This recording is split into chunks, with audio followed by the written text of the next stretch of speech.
Good morning mga Parsi at Marcy. Ito nga at may isi-share lang ako sa inyo. Di ba kahapon marami tayong mangga.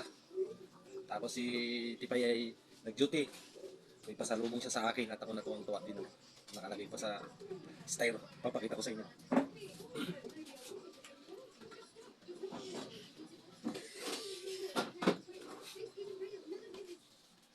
Ito. Tuwang-tuwa ako dito. Akala ko kakanin. Ito. Akala ko kakanin siya. Oh, pasalubong niya sa akin. Sabi niya, ilagay ko sa rep. Tapos ngayon, nung sinilip ko, kung anong laman.